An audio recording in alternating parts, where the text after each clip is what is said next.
Good morning, everyone. Good morning, See Kelly. you. How are you?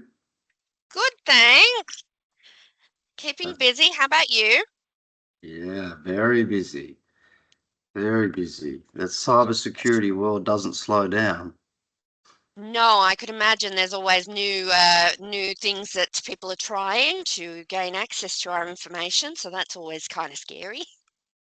Yeah, we had a big one last week where a customer came to us after the fact. They almost lost $500,000, but fortunately they caught it. And the bank was able to fix it before it got too far. But Wow. someone got in and changed all their invoice banking details.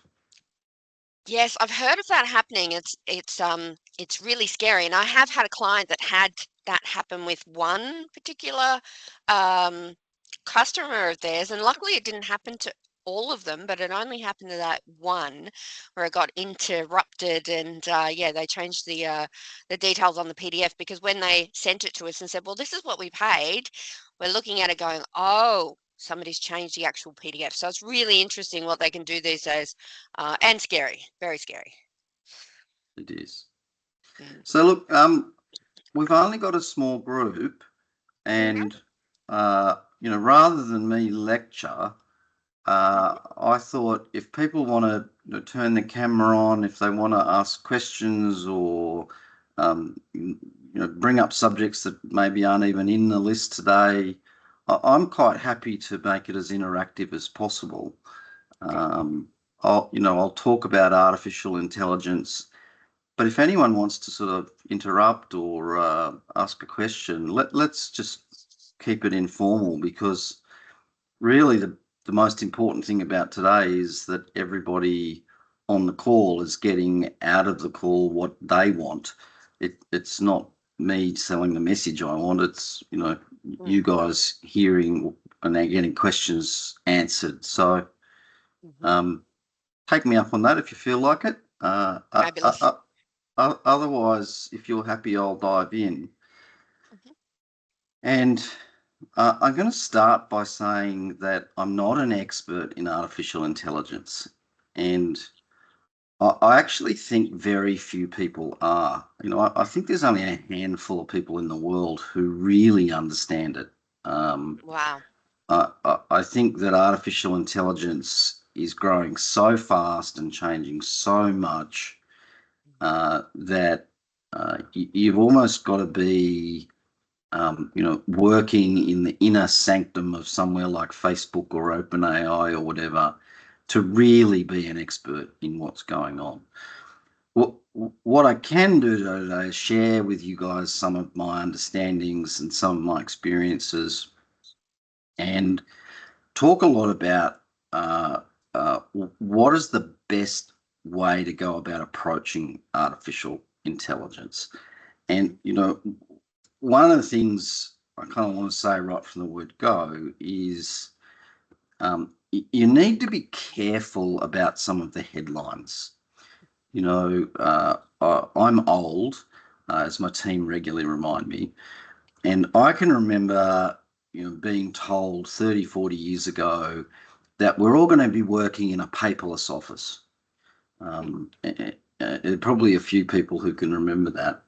And there were all these kind of predictions, and here's one here, Forbes magazine.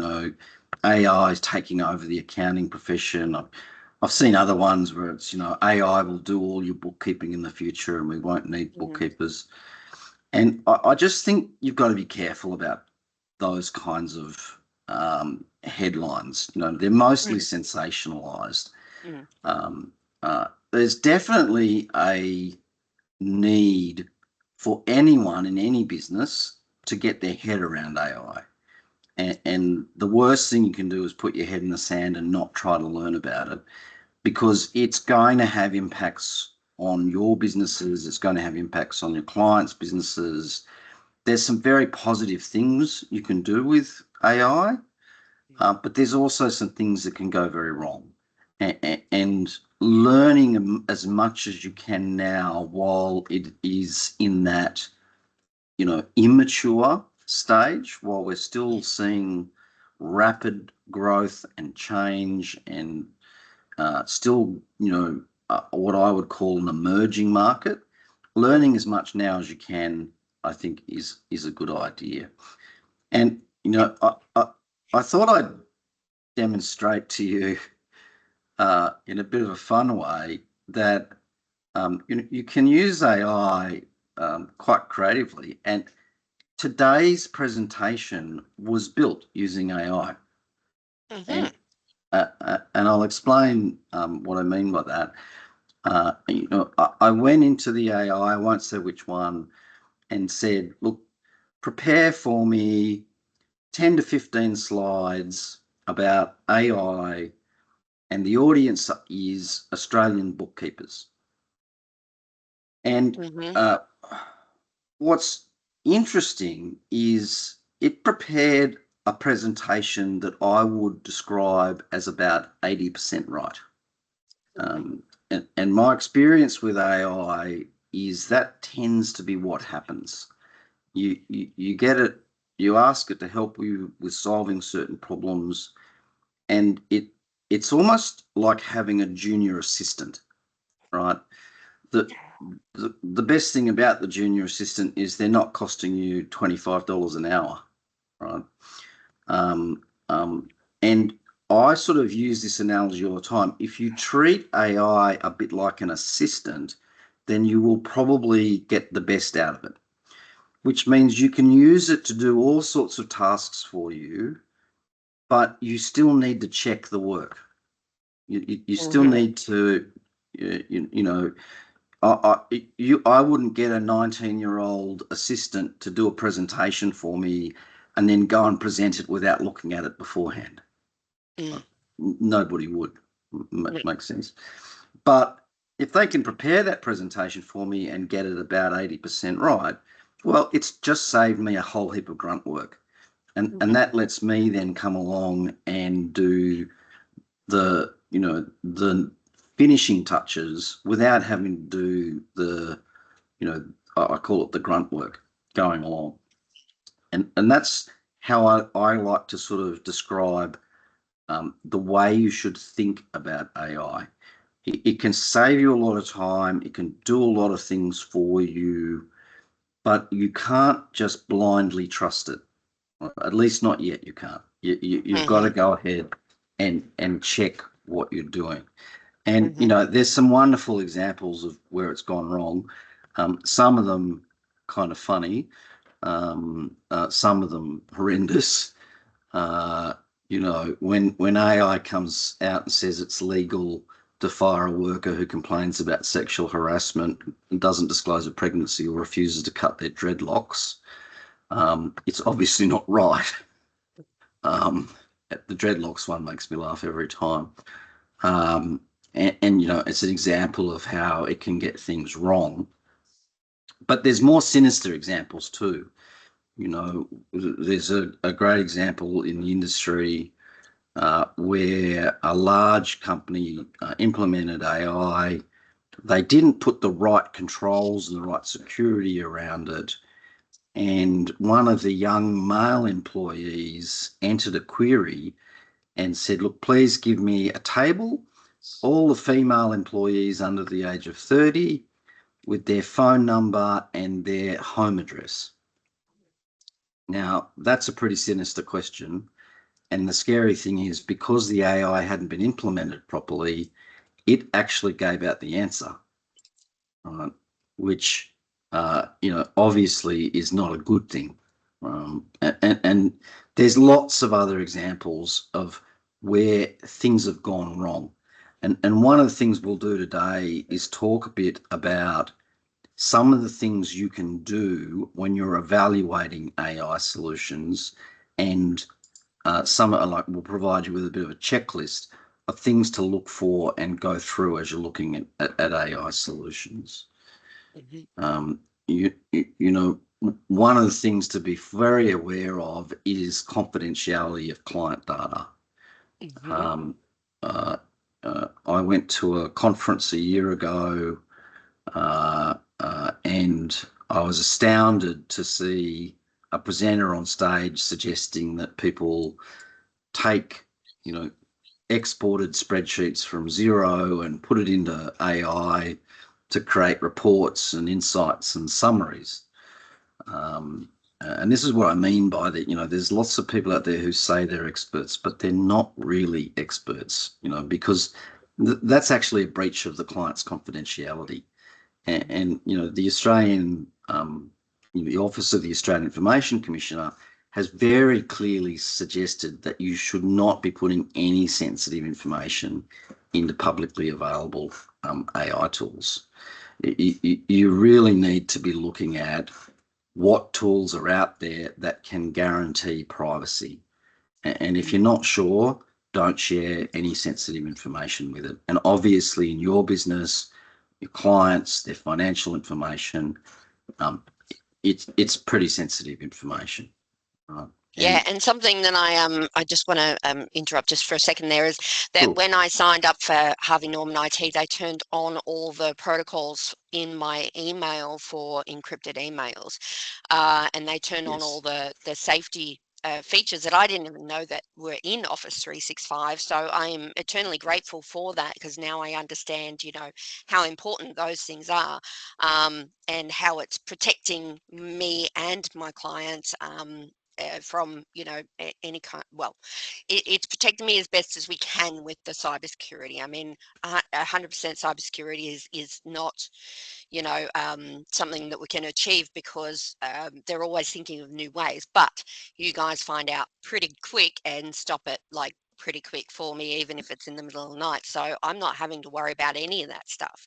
And you guys do the research into what the latest cyber crimes are, so that you guys can prevent it and things like that. So having tools such as you guys, has really helped me keep the security and the privacy risks at an absolute low.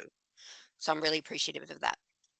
Thanks, Cal. And look, today I've kind of been asked to focus on artificial intelligence.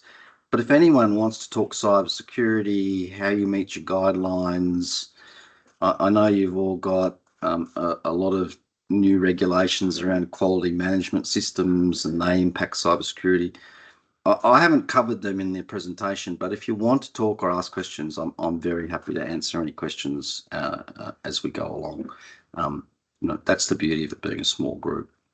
Yeah. And I talk here about AI and how it could impact you, and I think the title of the presentation was "The Good, the Bad, and the Ugly." And I did joke with Caroline that maybe she's put me in here as the ugly, which is okay. But one of the really ugly things is, how AI can be used by the wrong people. And we know that the DeepSeek AI product, which has come out of China, we know that if you put a network monitor across it, packets of information are going back to China. And they're encrypted, and you don't know what those packets of information are, but it's strongly recommended that you don't go and use that product, because I think it's being used for some sort of nefarious purposes. Mm-hmm. And this is where, when you're looking at AI products, you've got to think about security, you've got to think about data governance, you've got to think about privacy, and also think about efficiency. So what is artificial intelligence? You'll hear a lot of different language. Basically it's computer systems that simulate human intelligence. They learn, they can do reasoning, they can do problem solving. And some examples of ways AI is used in bookkeeping is you can use it to categorize expenses. You can use it to automate reconciliations, generate reports, and it can be used to assist with compliance, right?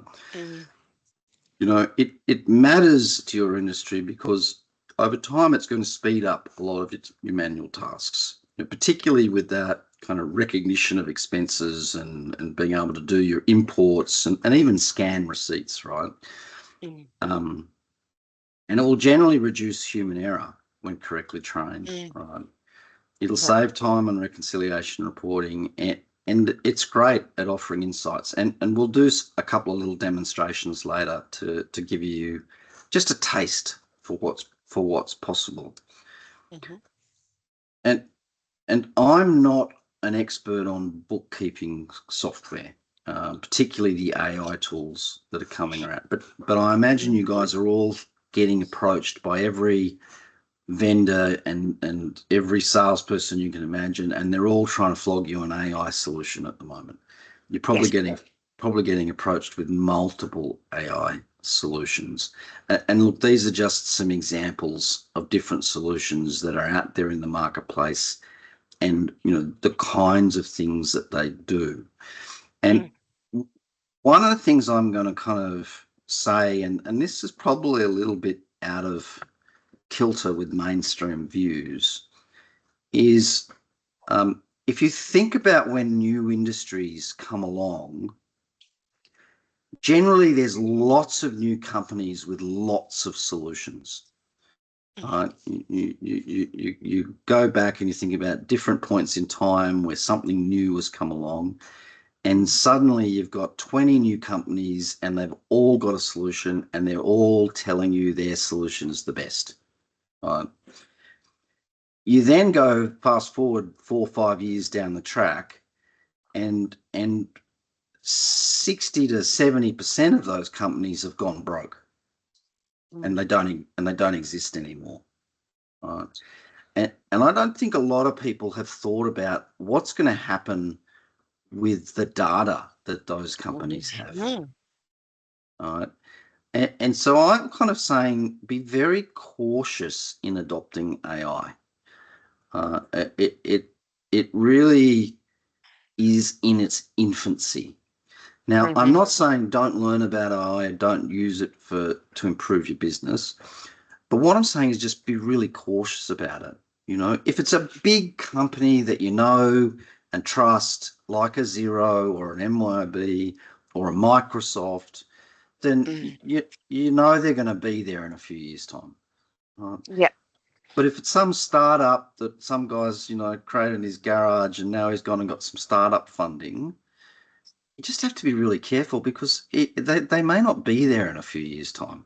Mm, And I would really encourage you to look closely at the different solutions that are being proposed, and who's behind them, and do you really need to be the first one to jump in the deep end, mm, or can you start with some of the more conservative companies and adopt the other ones when there are clear winners in the field? All right? Because you and I both know they are going to consolidate, and a big percentage of them are going to go out of business. mm. That's just what's going to happen. And there are I don't some really sorry, Cal. Sorry, I was just going to say that a lot of the smaller ones are being bought out by the bigger ones, and they're actually pushing them forward and introducing them to the market. Like HubDoc got bought out by Xero, and so HubDoc is a staple item. Yes.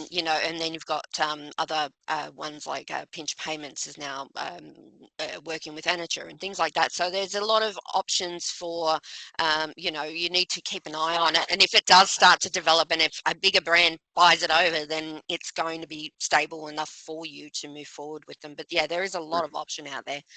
Correct. And it's just that classic what happens with new technology, right? The good ones quite often get bought out by the big companies. That's Mhm, that's often what happens. mhm, And I wanted to kind of also just look at what can go wrong, and these are some real examples. They've been anonymized. We're not here to embarrass people, um, but these are examples of things that can go wrong.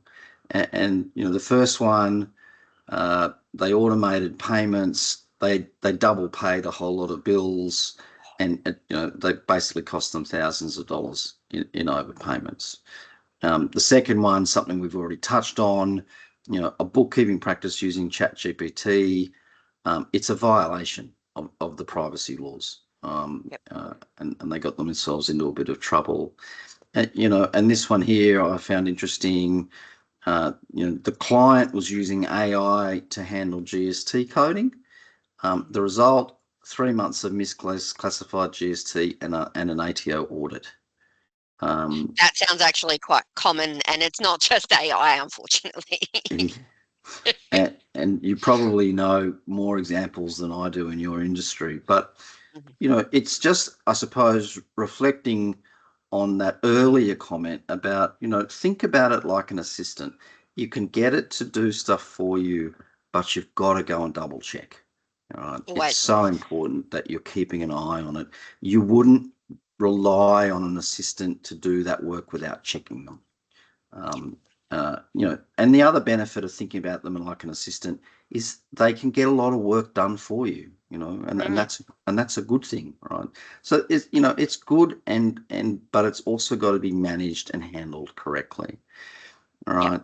And I said earlier, one of the things to really think about is if you're looking at AI, have a bit of a checklist, which I'll show you on the next screen, but choose tools with local compliance features. Obviously, in Mhm, your industry, GST and BAS support. Um, mhm. keep client data safe. Use platforms that are within the Australian data storage, wherever possible. And that's a question you should be asking. Always review the suggestions. That's that point I keep coming back to, which is use it, but double check it. Be transparent with clients when you're using AI. That's one of the reasons I put a disclaimer at the start of the video, at the start of the presentation.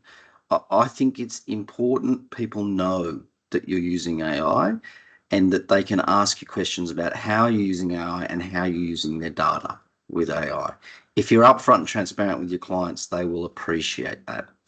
And obviously stay up to date as best as you can. AI Yeah. capabilities, they're evolving extremely fast. Mhm. Um, and from a cybersecurity consideration, um, there's some risks, but then there's best practices. Use reputable vendors. We talked about that a few moments ago. Um, uh, ensure there's encryption for both stored and transmitted data. If they don't have encryption built into their model, that's a red flag. Um, implement multi-factor authentication. Also, if it's not built into the model, that's a red flag. Audit the AI tools and educate your staff on phishing and social engineering. Mhm. Really, really important. I spoke to you earlier when we were sort of kicking off about we had a customer come to us this week. I've never had a customer want their service implemented so quickly. um, Oh. because someone had clicked on a phishing email that had led to a breach, that had led to their bank account details getting changed on their invoices, and they almost lost $500,000 in payments. Mm. Literally, some of the money was in the banks, and they had to get the banks to get the money back because they caught it really early, right? Wow. And it all came back to a staff member clicking on a phishing email. Mhm. So that training and your staff on phishing is so very important. Mm. And we'll share these slides. So you don't need to take it down, but our little checklist is: does it solve a real business problem? Mhm. Um, uh, I've been in the technology business most of my life, and one of my pet hates is when we use technology when we don't need to. Mhm. Um, I give the example in my building. I downsized because my kids have all left home, and I'm living in this lovely apartment. And uh, for whatever reason, they've decided to put technology on the garbage chute. I mean, the garbage chute used to work. You just walk out, you put your stuff in, it drops down. Why do you need technology on it? And and now you got to press the button, and it locks and unlocks depending on whether it's recycling or not recycling. And guess what? The bloody thing's out half the time. So, half the time I go to put my garbage out, I got to bring it back inside because I can't get the garbage chute to open. It's a silly example, I know, but sometimes people use technology because they want the latest and greatest, but it doesn't necessarily solve a real business problem, right? And so start with the goal. What is it you're trying to solve? Is this going to solve it, right? And then look at, is it easy to integrate with existing workflows? Has the vendor got a transparent policy on how they use training data and how they secure, right? Start small. Can it be piloted on a small scale? All right? Don't go in and try and do it all at once. That's when things can get really complicated really fast. Yes. Is the vendor offering the right level of support? And, does it align with your goals and your resources? Right? Does it align with what works for your business? And as I said, we'll send that checklist down. Beautiful. There's some other great resources out there, and I'd encourage you to do the Cyber Wardens course. The government's invested $24 million in this. Um, Cyber Wardens is there to educate small businesses on cybersecurity, and they not only do the cybersecurity training, they also do training on how to implement AI safely. So, your tax dollars are paid for that, so you might as well take advantage of it. Mm. The Australian Information Commissioner has a lot of publications with a lot of recommendations, which I encourage you to take a look at. Obviously, the Australian Cybersecurity Centre also has a lot of recommendations. They, in fact, released some new publications overnight, which I've been reading this morning, still working my way through them. But they're putting out a lot of information. And one of the interesting things is the government's gone and spent another, I think this is $12 million on the Small Business Cyber Resilience Service. And this is a service for people who've been hacked, right? So if you've been hacked and you don't know what to do, this service is there. They won't fix the technical side of it, but they will give you advice on how to navigate your way through what is effectively a very traumatic event. So they'll talk to you about who you're supposed to contact, how you should handle communications with your customers. They will even give you the opportunity to talk to counsellors about how you're coping in the situation.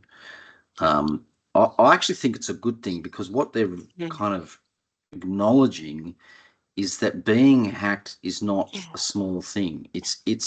I describe it as a trauma. It's a traumatic event, because suddenly you don't know who to trust, you don't know what you can and Mm. can't do, and in a lot of cases, your whole business is at risk. A Mhm. business that you've spent all your life and time and effort building, Mhm. it suddenly feels like it can be taken away with you with the click of a button. Mm. So I like the fact that they've recognised that this is a traumatic thing, and they're providing some resources That's around fantastic. that. Yeah, so that's a good thing, and it's Mm. free, and we all pay tax, so you might as well use your tax dollars. So, as I said, we'll send those slides out. Mm. I want to talk to you a little bit about the AI assistant that I think you can feel fairly confident adopting if you want in your Mhm. business now, and that's Microsoft's Copilot for 365. And we'll do a couple of demonstrations. They're only small tastes of what's possible, but there's a few things about Microsoft's Copilot which I think are really cool. The first one is they have come out with a security and governance guarantee. So they've said they will not use your data for training or enriching their AI models. Your data is your data, and it is aligned with the privacy and permissions that you set in your Microsoft 365 tenancy. So Kelly spoke earlier about how when we Mm. set up her business, we put in place all of the different Microsoft security rules. If she was to then adopt Copilot, all of those rules would be protecting her data in the same way, right? Which is really important, right? Mm. Because I think they've taken a very smart approach here and said, well, this is how we're going to differentiate ourselves. We're going to be really super focused on privacy. Mm. And they built a whole range of things into it. The other cool thing about Microsoft 365 is we basically all use it. I know there's some people who don't, but basically we all use it. And if I think about myself, I've been using it for 15 plus years.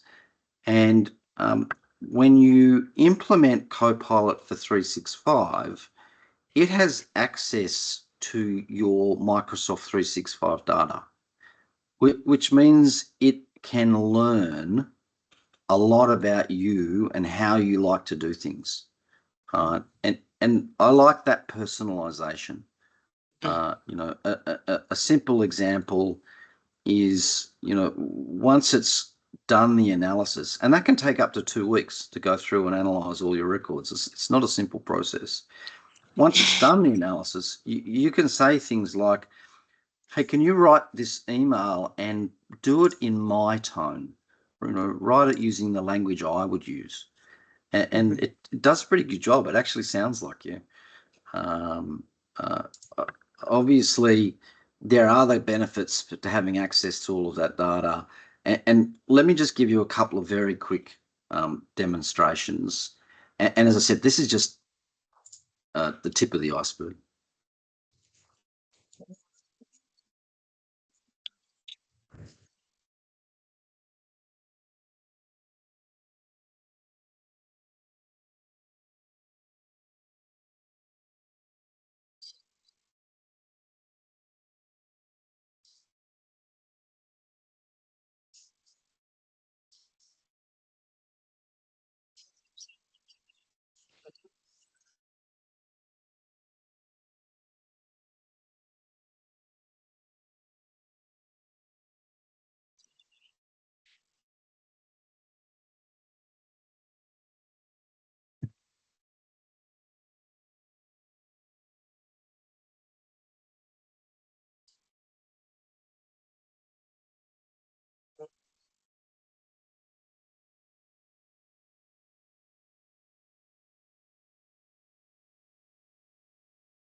Wow, Yep. that And was and quick.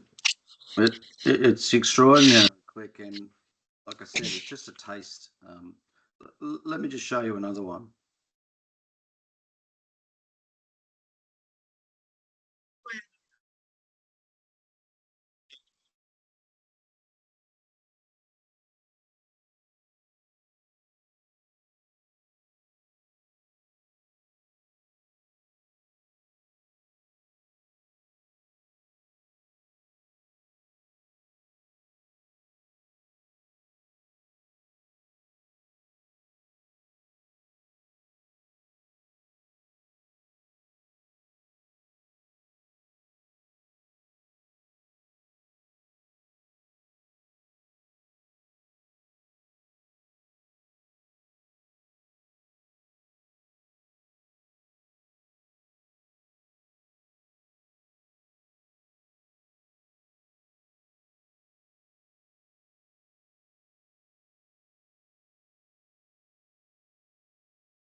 So, they're just two small examples. And, one of the challenges I have with getting videos out of Microsoft is they always seem to be more aimed at really large businesses than smaller businesses. But you get a sense of how you can use it. And it's one of the products out there I feel very confident that it's got security, it's got compliance. And, if you're looking at how you can use AI to make life easier, I would recommend you take a look at that product. Might be the right thing for everyone, but it's just something that I thought I would talk about. Yep. Now, I've basically come to the end of what I wanted to say about artificial intelligence. I'm happy to take any questions or hear any stories if anyone's using artificial intelligence. But I thought I'd take a few minutes just to kind of remind everyone what we do and about why we have this partnership with Bookkeepers Support. And uh, I'll start by saying that we identified some time ago that a lot of small business customers have a lot of cybersecurity regulations and compliance requirements, and they don't have the resources to actually implement what the compliance requirements are. And I know we think of Harvey Norman mostly as selling fridges and lounges, and sometimes we love to yell at you about interest free on the television. But we started this very different part of Harvey Norman, and it was to solve that precise problem. And our vision, which we've been able to implement, was we wanted to be able to give small businesses the same sort of big business IT department that big businesses have. And if you've ever worked for a big business, most of us have, you would have been given a computer. That computer was managed by the IT department. If you needed anything, there was a help desk. You didn't have to think twice about backup or recovery. You didn't have to worry about security because that was just being done. You probably didn't even know it was being done for you, right? The IT department was doing it for you. You go into small business and you're running your own practice and you don't have that resource, and you're supposed to do it all yourself. And particularly in the bookkeeping world where you're dealing with tax file numbers and very sensitive data, the compliance requirements are super strict and very complicated. And so what we've tried to do is come out and create a big business IT department and rent it effectively to small businesses so you can use that IT department to run your IT. And that includes things like, help desk, which I'll demonstrate to you in a moment. But also, as Kelly said earlier, we monitor 24/7 every day of the year your environment. And if you get attacked, then our cybersecurity engineers jump in and, proactively protect your business. It's not like you wake up in the morning and you've got a notification saying, you got attacked at 1 a.m. in the morning. We're there trying to prevent it from happening before it even, before they can even get in. We take care of your backup and recovery. We do that training so your staff know about phishing links. We even test them. We'll do phishing simulations. We do the encryption. And this part's important for your QMS systems. We will provide you with templated policies that relate to your cybersecurity and privacy and how you keep records. It's up to you whether to adopt those policies or to adapt them, but we will give you the templates, and a lot of those templates refer back to the services that we're doing.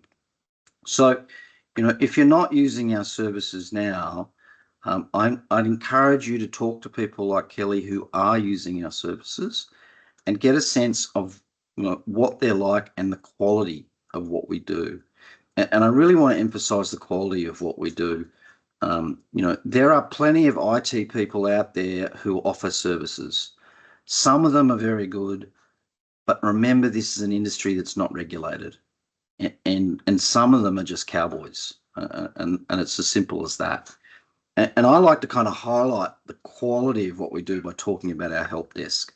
And I'll show you a little video here while I'm talking about it. But, with our help desk, you get the H for Harvey Norman logo put in the bottom right-hand corner of your computer. there are over 200 trained engineers on our help desk. Um, that's important because they're all certified in a variety of different things, right? And they have to get reaccredited every 12 months. So you've got an enormous knowledge resource at your fingertips.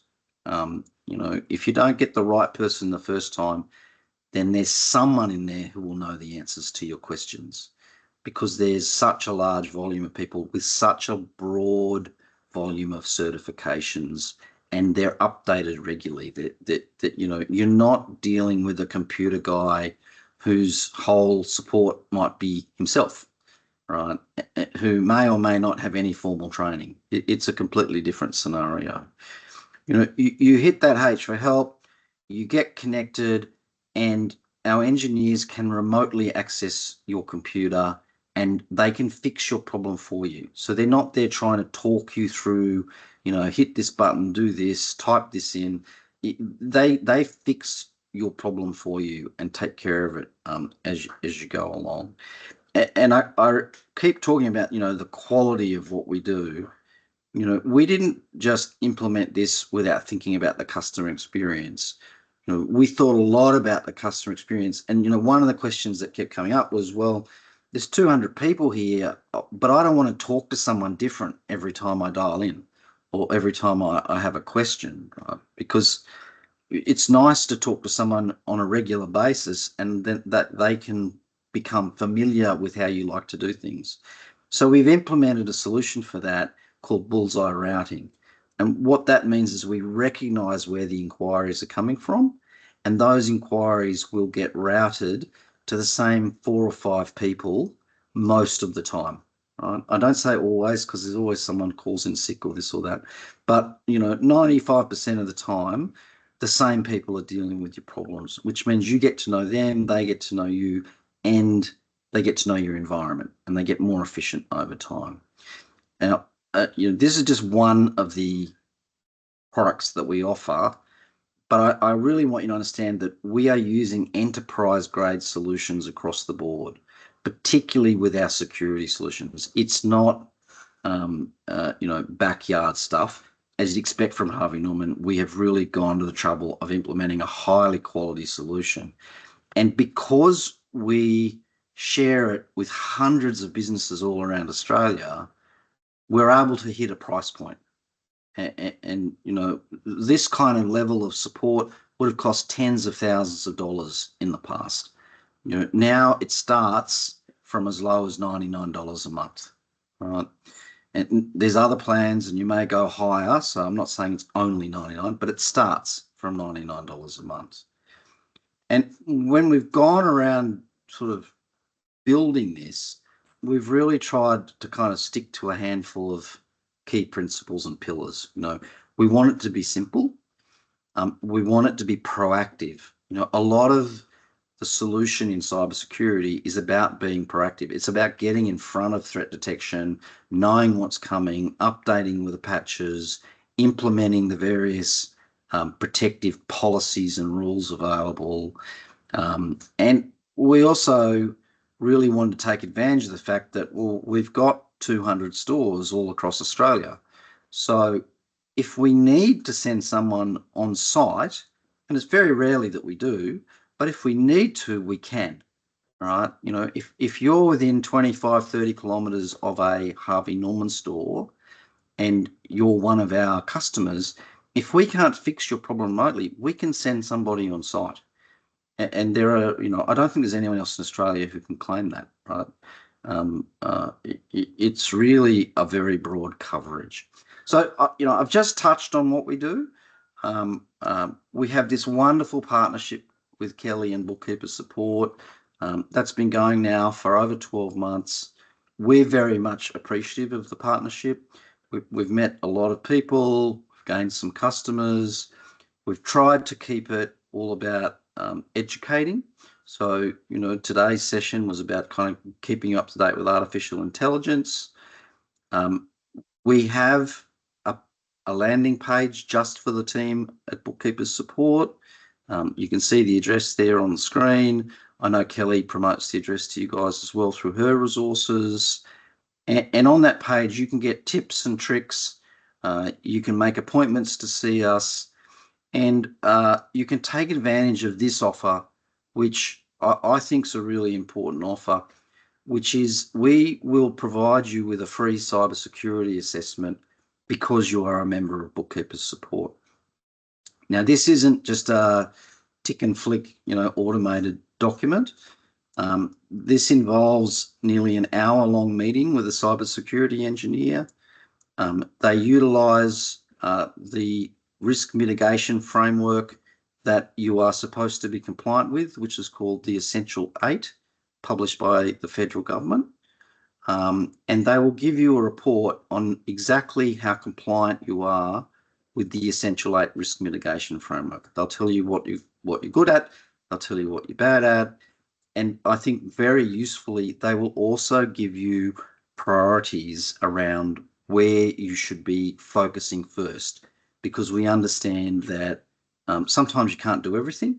So you need a little bit of help around, okay, if I can only do 3 things, what are the 3 most important things I can do to make my business and my client data more secure? We normally charge $499 for that. It's free of charge for members of Bookkeepers Support. So look, that's it from me. I wanted to make sure you got a little bit of objective advice about artificial intelligence.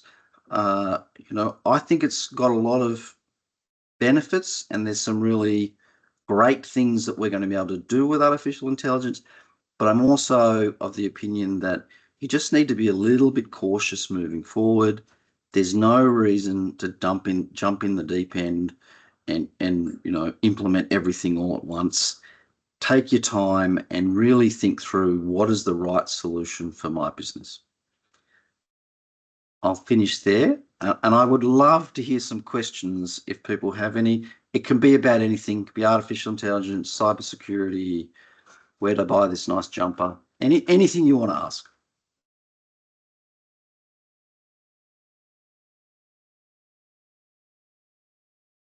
Bit quiet today, Kelly. Is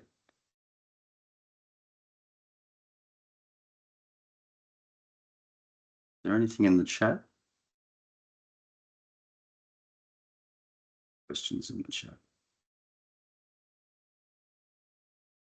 Okay. Kelly, did you have anything else you wanted to say?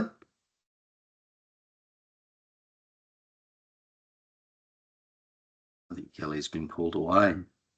Not sure that she's there anymore. Okay. Well, I'm going to assume no one has any questions. Thank you all for joining us today. I hope you found the presentation helpful, and we look forward to talking to you again at the next Bookkeepers Support webinar. Have a great day, everyone.